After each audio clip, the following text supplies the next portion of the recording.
Amazing morning! Katulad din ba kita, na dati nag-iisip ako na, ay wala na akong makikitang katulad na ganito. For example, okay na 'tong work na 'to kasi hindi wala na makikitang ibang ganito nag-o-offer. 'Di mo na nakita yung mga ibang opportunity sa labas. Kaya magse-settle ka na lang dun sa work na yun hanggang sa mag-retire ka. 'Di ba? Hindi ka na nakapag-explore. O kaya tungkol sa pag-ibig na minsan sabi mo, "Ay wala na magmamahal sa akin kasi siya na lang nakakaunawa sa akin, siya na lang magmamahal sa akin." Yung madalas nararamdaman mo na wala na ibang darating sa'yo, minsan ba naisip mo rin yon? Ako din minsan nakakaranas ako ng gano'n. Ang tawag pala nila do'n is scarcity mindset.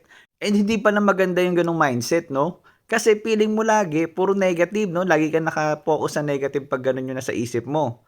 Wala na akong ganito, hindi na darating yung ganyan. 'Di ba? Para ka laging mauubusan or palagi ka naghahabol. Ramdam mo lagi, wala nang opportunity darating sa'yo. Maybe kailangan mo na magpalit ng mindset. Kaya ang sabi nga ni Kong TV, 'di ba? Mindset ba, mindset ba? Kailangan magpalit ka ng mindset. Kaya dapat you have to think big. Abundant mindset kaya. Yung tipo na meron ka na experience na negative pero magpo-focus ka sa brighter side or sa positive. Mas maganda yun at mas productive. For example, sa akin, sa sales.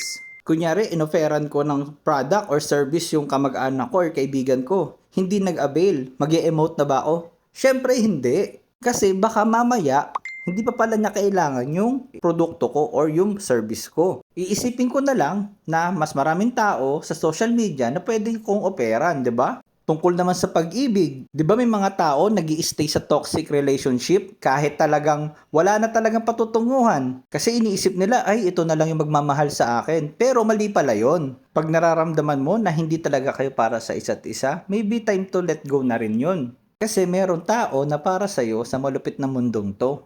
Or kailangan mo rin ng time sa sarili mo para ma-improve mo yung sarili mo, di ba? Para mag-level up. Or kung meron ka naiisip na business or mag-upskill ka. Sabi nga nila, it's never too late. Si Colonel Sanders nga ng KFC.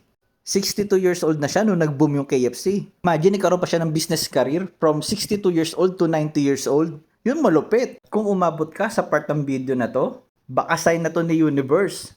Para palitan mo na yung mindset mo. Kasi ang buhay ay parang cycle lang. Lahat tayo may right timing para sa mga bagay-bagay. Yun lang. Bye-bye!